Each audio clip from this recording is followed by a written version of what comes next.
Minsan konnichiwa. Jadi hari ini gua sama Janus bakal ngomongin tentang Hathaway Flash, movie Gundam yang baru keluar kemarin-kemarin ini ya. Nah, jadinya si Hathaway Flash ini tuh untuk movie Gundam wajib ditonton. Kita bahas dulu nih sedikit tentang si Hathaway Flash itu sebenarnya movie atau apa trilogi atau gimana gitu ya. Nah, jadinya sebenarnya si Hathaway Flash ini formatnya movie yang sekitar 1 jam lebih ya si movie-nya itu durasinya 1,5 jam. Jadi produksiannya mirip-mirip kalau teman-teman masih ingat kayak naratif Gundam. Kalau nggak dulu ada Unicorn sebelumnya yang terbagi dari 7 episode. Kalau nggak salah. Nah, jadinya tuh kalau misalkan Hathaway Flash ini jadinya tuh dia terbagi jadi 3 episode. Yang kemarin baru keluar tuh baru yang pertama. Jadinya kalau buat teman-teman yang udah nonton terus endingnya kurang memuaskan, jadi harap sabar. Soalnya ini kayak Unicorn dulu, kita harus nunggu tiap movie-nya per 1 tahun atau enggak setengah tahun gitu loh baru keluaran selanjutnya. Nah, tapi untuk tahap yang pertama ini, untuk first movie-nya ini, kalau buat gue sih udah benar-benar melebihi ekspektasi lah ya. Mulai ya kita bahas nih si movie-nya. Jadi Hathaway Flash ini tuh dia tuh termasuk di timeline UC ya, Universal Century. Ini masuk di Universal Century. Dan kalau misalkan kita ngomong lebih tepatnya lagi, dia tuh 12 tahun setelah Charge Counter Attack. Betul. Nah, jadi untuk di video ini kita bakal kupas tuntas deh gimana sih nih ceritanya gitu, atau aspek produksiannya kayak gimana si Hathaway Flash ini. Coba deh kita masuk ke pembahasan kita yang pertama. Kita bahas dulu konfliknya deh. Jadi itu siapa sama siapa sih? Kalau Gundam kan selalu ada konfliknya nih. Ya. Nah, jadi kalau misalkan di Hathaway Flash ini, konfliknya tuh tentang teroris yang namanya Mafti sama Earth Federation Force atau FSF. Ya. Nah, jadinya dua ini tuh, si Mafti ini, Terrorist Force ini tuh, mereka pengen menentang Earth Federation yang benar-benar udah overpower kedudukannya di bumi. Betul. Nah, jadinya tuh ada FSF tuh punya satu tim yang namanya Manhunter. Betul. Manhunter ini tuh, mereka tuh dengan seenaknya lah ya, nendang-nendangin orang bumi yang bukan aristokrat atau enggak yang bukan yang punya kedudukan gitu dari bumi, mereka tendangin keluar, harus tinggal di space colony gitu. Nah, si Mafti, teroris Mafti ini tuh, organisasi ini tuh gak setuju gitu loh bahwa bumi ini tuh harus di-share, bebas aja di-share dengan orang-orang, semua Jadi, orang gitu loh. Semua manusia itu punya hak untuk hidup di bumi. Iya. Waktu ini. Gitu. Nah, jadi konfliknya itu evolve dari permasalahan dua organisasi ini, Ya. yang dimana si Hathaway ini anaknya Bright Noah tuh ketuanya dari si organisasi teroris Mafti. Kita masuk deh movie ini ya. Pertama kita ngomongin tentang battle-nya dulu nih, serunya dulu gitu Nus. Jadi kan battle-nya tuh ada 3 nih ya. Battle yang pertama ada yang opening scene-nya gitu ya. Di atas pesawat. Nah, pesawatnya apa sih? Dia tuh namanya Haunzen ya namanya. Haunzen. Jadinya tuh orang-orang di dalam sini tuh orang-orang yang punya kedudukan. Orang apa? Lapisan elit ya. Iya. Elit, ya. Orang-orang yang bisa travel antara space dan bumi sesuka hati mereka aja gitu ya. Soalnya nggak semua orang bisa gitu. Betul. Si pemimpin organisasi teroris itu si Mafti Nadio Erinnya itu iya. ternyata tuh ada di dalam salah satu penumpang Haunzen ini ternyata. Benar, Gitu. dia di dalam sini. Blend in di dalam para ini petinggi-petinggi orang elit itu. Terus ada si lieutenant-nya siapa nih namanya? Kenneth Slade. Kenneth Slade. Nah, ada ini, dan yang satu lagi tuh love interest dari 2 orang ini yang bikin love triangle ini, cinta segitiganya ada si cewek ini, si Gigi Andalusia. Gigi Andalusia. Nah, jadi konflik itu tentang 3 orang ini sepanjang movie-nya. Nah, 3 orang pertama ini kebenaran ada di dalam satu pesawat yang sama dari awal. Dan ternyata pesawatnya ini mau di hijack oleh teroris yang menamakan mereka sendiri itu Mafti juga gitu. Betul. Padahal yang aslinya ada tapi orang nggak tahu, duduk di passenger seat ya. Ya. Di hijack, ini scene-nya gila banget sih kalau kata gue. Awal-awalnya ada yang orang satu nih bapak-bapak ditembak, darahnya kemana-mana. Ya. Terus istrinya tiba-tiba lari gara-gara syok, nabrak tiang, nabrak tembok pesawat gitu. Kayak ini shocking banget gitu loh. Mungkin orang bakal ngebayangin apa sih ini ya, kok sampai lari kayak gitu sih istrinya gitu loh. Tapi kalau misalnya kita bayangin di posisi mereka, pasti ini shocking banget gitu loh. Kalau ngomongin tentang psikologisnya ya. Lanjut ke action yang kedua. Action yang kedua ini kalau buat gue sih ini favorit gue dari banding dengan action antara action scene yang ketiga yang terakhir gitu ya. Mungkin yang paling membekas gitu ya. Paling membekas ya. Selama nonton episode pertama ini. Benar. Nah, jadi battle yang kedua ini tuh kalau kita ngomongin background dulu tuh ya. Jadi dari tempat sendiri ada di Davao, Filipina. Di malam hari. Fokusnya di sini memang momen pertama kali dimunculin mobil suit, tapi fokusnya bukan dari sudut pandang mobil suitnya. Benar. Gitu ya. Iya, main fokus itu di sini tuh tentang si manusianya, di mana yang ada si Hathaway sama dan Iggy ini lari dari hotel yang mereka tempatin.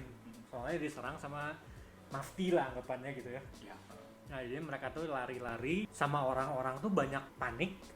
Betul. Dimana ini tuh bisa banget dirasain gitu ya, bahwa Mobile Suit Battle itu tuh sebenarnya horor banget. Dimana ada beam rifle jatuh, terus beam rifle itu bisa nyemburin kemana, semuanya meleleh gitu ya, kayak gitu. Jadi mungkin kalau selama ini kita sering melihat kalau di dalam series Gundam itu ketika ada battle antara mobil suit gitu, kita melihat dari sudut pandang mobil suitnya itu gitu kan. Iya. Jadi kita di posisi mungkin dari sudut pandang pilot mobil suitnya gitu. Cuman di sini yang unik tuh kita lebih diposisikan sebagai civilian gitu ya. Iya. Civilian gitu. Jadi kita benar-benar bisa ngerasain kayak betapa besarnya mobil suit gitu. Benar. Mobil suit yang lagi battle begitu apa namanya kayak heboh gitu ya, heboh banget battlenya, dan kita tuh di posisi ukuran manusia gitu yang berusaha lari-lari kabur. Ini digambarin dengan animasi yang udah advance banget gitu. Benar. Pandangnya, pergerakannya gitu ya. Jadi itu immerse banget sih, gila itu bagian battle itu. Setuju. Lanjut dulu deh ya, yang Oke, ketiga. Scene yang ketiga ini, battle scene yang ketiga ini merupakan final battle-nya, di mana ada si Gundam ngelawan si Penelope gitu loh. Nah, itu tuh di atas, sekali lagi di atas lautan Halmahera yang yang lokasinya di dalam Indonesia. Nah, jadinya tuh battle ini tuh ada beberapa scene menarik juga buat gua. Tapi yang paling menarik buat gua tuh di mana waktu si Gaumannya dilempar keluar kokpit Penelope, Iya itu. ditangkap sama si Gundam gitu. Tapi middle air gitu ya. Ini animasinya gila banget men. Waktu dia jatuh ke bawah, terus dia kokpit Penelope-nya kebuka, dia buang flashlight masuk ke dalam, langsung ngegelinding dalam kokpit gitu, duduk di belakang, di kursi belakang kayak wah gila lah, ini top notch banget, gila, epic banget. Gua hampir nggak pernah ngeliat animasinya sebagus itu gitu. Pertama kali kita ngeliat senjata utamanya dari dua Gundam ini. Benar. Funnel missile. Ini sesuatu yang baru ya rasanya ya. Sesuatu yang baru. Iya. Nah, tapi di sini bentuknya bukan kayak dia keluar beats kayak gitu nembak-nembak laser. Dia tuh bentuknya misil. Jadinya tuh funnelnya bisa dikontrol kayak funnel beat biasa, tapi dalam bentuknya misal terus dia nembak gitu, dia nabrak, dia meledak gitu loh. Nah, itu tuh salah satu teknologi yang baru juga ya, baru kita lihat di serial ini gitu. Lanjutin lagi, kita ngomongin sedikit deh tentang ada mobile suit yang nongol di serial ini. Sebenarnya nggak banyak soalnya. Iya, sebenarnya nggak banyak. Gustav Hall, Messer. Yang dimana MS ini MS keroconnya dari si Mafti. Zakunya lah ya, Mono-Ai, Grand Suitnya Mafti. Nah, ada selanjutnya lagi tuh yang menurut Janus tuh paling menarik kayaknya. Iya loh, jujur. Ini yang menurut gue paling menarik jujur ya di episode kali ini. Nah, dan mobil suit itu apa? Apa coba? Jegan Manhunter. Mungkin ini ya apa namanya selera personal juga ya, bahwa gue tuh seneng sama konsep bahwa mobil suit itu bisa functionality-nya tuh bisa macam-macam. Gue suka dengan konsep kayak gitu. Jadi ini tuh ceritanya adalah ini mobil suit yang belong to atau miliknya si Earth Federation, atau lebih tepatnya di ini ya tim Manhunter gitu, yang nyari-nyariin orang yang mereka anggap ilegal buat tinggal di bumi gitu, terus nanti di kayak di razia gitu. Iya. Satpol PP ya. Satpol PP ditangkap nanti dibuang ke koloni di luar angkasa gitu. Jadi gunanya tuh buat seperti itu. Nah, terus mobil suit ini yang dipakai tuh apa? Base-nya adalah Jegan. Nah, Jegan tuh kayak Grand Suit yang muncul di Unicorn juga ya. Di Charles Counter Attack juga muncul ya Jegan. Nah, Jegan cuman ini tuh uniknya kenapa? Karena dia ini kayaknya bukan buat battle sebenarnya. Bukan buat battle antar mobil suit. Jadi ini tuh lebih kayak buat intimidasi mungkin ya kesannya ya. Patroli dalam kota gitu ya. Jadi karena ya namanya juga buat razia gitu ya. Jadi buat mengintimidasi, dan dia uniknya itu si Jegan ini di bagian di bawah perutnya, di waist-nya gitu di ya. waist-nya, di bagian depannya itu dia ada kayak tambahan teras gitu ya, dibikin teras gitu ya. Teras buat seukuran manusia, dan di situ tuh ada kayak cannon buat manusia gitu. Jadi ada orang di situ yang ada gunman-nya di situ gitu ya, di bawah perutnya. Gitu. Jadi emang kalau serial susi ini mereka nggak ngebuang ya detail-detail yang kayak gini dibanding kayak Unicorn yang dulu, atau naratif tetap ada mobile suit yang aneh di dalam timeline UC gitu. Itu salah satunya. Nah, selanjutnya dua Gundam intinya deh nih di film ini nih yang lawanan. Jadinya kan ada si Gundam sama Penelope. Dimana dua itu tuh 5th generation Gundam terbaru, paling baru gitu kan, dibikin anak yang elektronik. Kalau si ini dipilotin sama Hathaway, kalau si Penelope dipilotin sama Lane Aim, pilotnya Federation. Nah, jadi bakal ada banyak konfrontasi nih ya di film ini tuh, kedepannya juga di serial kedua sama ketiganya nanti bakal tentang dua Mobile Suit ini dan dua pilotnya. Jadinya tuh banyak yang nggak diceritain sebenarnya. Backgroundnya tentang Gundam ini tuh, Penelope sama si ini tuh sebenarnya asalnya dari mana sih gitu loh. Dua Gundam itu, tapi temen-temen jangan khawatir, sebenarnya tuh kita bisa tahu gitu loh tanpa nonton filmnya itu sendiri gitu, cerita backgroundnya. Dan misalkan kalau teman-teman udah lebih tahu lagi tentang detailnya Mobile Suit-nya, mungkin nonton filmnya bakal lebih make sense gitu ya. Ternyata keren, ternyata teknologinya ini loh. Bisa ngelihat di mana tuh? Bisa ngelihat di sini. Nah, kalau teman-teman beli model kit atau Gunpla gitu ya, pasti yang paling dilihat tuh cuma gambarnya aja nggak sih? Ini maksudnya Mobile Suit-nya bisa kayak gimana sih gitu kan? Gambarnya, fitur-fiturnya, tapi itu sebenarnya ada pengetahuan lebih gitu loh yang bisa kita ketahui dari si box ini sendiri. Di bagian sininya nih, jadi semuanya nggak full Japanese ya, di sininya ada tertulis dalam bahasa Inggris juga. Jadi diceritain nih background Mobile Suit itu kayak gimana gitu. Mungkin di animenya nggak bisa diceritain terlalu panjang dan lebar kali ya, soalnya kan ada durasinya ya tiap movie. Nah, jadinya kalau misalnya kita baca di sini tentang detailnya, atau cari di Gundam Wikipedia atau apapun itu, bisa ketahuan lagi detailnya kayak gimana sebenarnya tuh. Jadinya si Penelope ini tuh prototipenya yang dibikin Anime Electronic untuk ngembangin si Gundam ini gitu. Soalnya kalau misalnya Penelope ini dia bisa keluar ya, jadi ada armor luarnya lagi, dan Gundam di dalamnya tuh sebenarnya beda namanya. Odysseus Gundam. Cuma kalau misalnya dia pakai flight unit yang baru ini yang suaranya aneh itu di movie-nya, nah dia jadi Penelope, dimana flight unit ini baru banget, baru ada di 5th generation Mobile Suit gitu. Tapi gara-gara udah disempurnakan, ini prototipe disempurnakan, jadi si Gundam ini dia flight unitnya udah integrated gitu ya, udah terpasang langsung di Mobile Suit-nya itu sendiri, jadi nggak harus pakai armor tambahan lagi. Soal jadinya dua ini adik kakak, armamentsnya juga senjata-senjatanya mirip ya, panel misal sama, beam rifle sama, ada anti coating sistem beam kayak Eyefieldnya gitu juga sama juga gitu loh. Jadi benar-benar mirip, gimana skill dari pilotnya aja nih kita lihat di sini battle-nya. Kalau kata gua sih. Jadi ibaratnya kayak faktor dari segi teknologi dari mobil suitnya kayak bisa dibilang udah sama-sama advance gitu ya. Benar. Nah, sebelum kita akhirin nih videonya, kita bahas terakhir deh. Kita nih konklusiin lah kayak gimana gitu ya. Pertama nih kita ngomongin dulu si story-nya dulu, plus minusnya deh kayak gimana sih? Kalau menurut lo? Oke, jadi mungkin kalau impresinya kalau misalnya kita benar-benar cuma fokus ke episode pertama ini aja, memang banyak hal-hal detail yang mungkin missing di sini. Gitu. Jadi mungkin kita harus nyari tahu lagi sendiri informasinya gitu, mungkin dengan cara nonton timeline UC yang lain, gitu, atau mencari informasi yang lain. Seperti kayak dilihat di boxnya gitu, atau cari di Gundam Wiki misalnya gitu. Jadi memang ada hal-hal detail yang dirasa terlewat gitu ya. Mungkin itu agak membingungkan juga gitu kalau misalnya kita pertama kali nonton.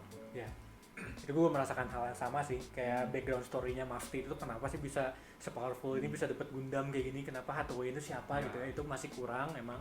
Balik lagi mungkin ke durasinya itu sendiri filmnya ya, susah banget, harus dikemas dalam 1,5 jam, itu susah. Mungkin kita bakal tahu lebih detail lagi di episode yang kedua atau yang ketiga gitu ya. Nah, tapi kalau dari sisi animasi, ada komplain nggak? Animasi nggak ada komplain sih. Bagus banget ya. Jadi animasinya tuh 2D, mekanya 3D CGI yang biasa orang protes, tapi sini gue malah memuji mereka pakai CGI. Kenapa? Soalnya CGI-nya tuh benar-benar blend in ke 2D-nya dan bisa bikin si Mobile Suit-nya ini blend in sama environment-nya gitu, sama environment sekitarnya. Apalagi kan ini battle-nya di malam hari ya, rata-rata emang jadi susah dilihat nih si Mobile Suit itu detailnya kayak gimana gitu. Tapi kalau misalnya kita pikir-pikir, kalau misalnya kita battle di malam hari ya pasti kayak gini dong. Harusnya emang kayak gitu. Kita susah ngelihat gitu ya. Nah, jadi kalau misalnya ngomongin overall animation ini bener-bener top notch lah, gila banget ya.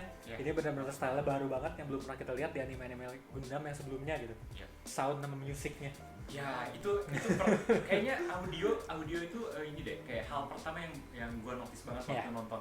Jadi pertama kali pas nonton itu audionya terasa beda banget dengan series Gundam yang sebelum-sebelumnya itu lagi-lagi immerse banget sih kualitas suaranya, terus kayak apa ya, space-nya gitu ya, kayak ambience-nya itu juga beda gitu.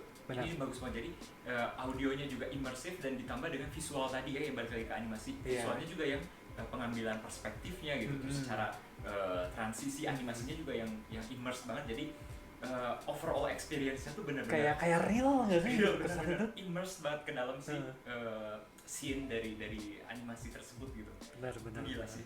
setuju banget gue. Tapi gue mau tambahin satu lagi, lagunya juga keren banget dari Ryuki Sawano gitu ya. Aransemennya parah abis dari awal sampai akhir. Pertama Meser keluar tuh apa segala macam, wah gila banget lah. Ya itu bener-bener kayak impactful banget ya si lagu-lagunya juga gitu. Nah jadi kalau misalkan kita obrolin kayak video yang sebelumnya nih ya, top 5 ya, top 5 dari semua film anime ini, kalau lu Nus bakal masuk gak sih ke top 5 atau di luar top 5 lu dibanding yang lain-lain yang lu sebutin di video kita yang sebelumnya? Oke. Mungkin kalau di tahap saat ini ya, karena Hathaway's Flash ini baru satu episode dan gue belum melihat ini sebagai satu kesatuan story yang selesai gitu ya. Jadi untuk saat ini sih kayaknya masih kalau gue belum masuk ke top 5. Tapi ini gue curiganya sih kayaknya nanti bakal masuk kalau misalnya gue udah bener-bener menyaksikan semua episode ini. Kalau udah full gue udah tahu story-nya, kayaknya bakal masuk nih. Oke. Peluangnya besar banget. Sama sih, tapi kalau gue udah masuk ke top 5 kalau gue. Oh, udah masuk. Ya, gue kan kemarin ada bilang Unicorn tuh top 2 atau top 3 gue lupa. Yang bareng sama Narrative itu ya. Iya, ini gue tempatin di atas itu satu. Oke. Gitu. Kalau dari segi production, dari mecha, karakter segala macam di atas itu satu. Kalau buat gue sih. Oke. Seneng banget, soalnya gue udah sejujurnya sih gue udah nonton 3 kali. Ini gue udah nonton perhatiin detailnya kayak gimana gitu loh, segitunya gitu gue suka. Emang sih bagus banget. Nah, jadi teman-teman jangan lupa ya, kalau yang belum pada nonton nih, coba deh nonton, gak akan kecewa. Segitu dulu ya review kita untuk hari ini tentang si film anime movie Hathaway's Flash ini. Jadi buat teman-teman yang belum nonton, harus nonton kalau menurut kita berdua gitu. Nah jadi sampai jumpa lagi di video selanjutnya ya. Yoshi Arigatou gozaimashita. Arigatou gozaimashita. Gozaimashita. Otsukaresama deshita.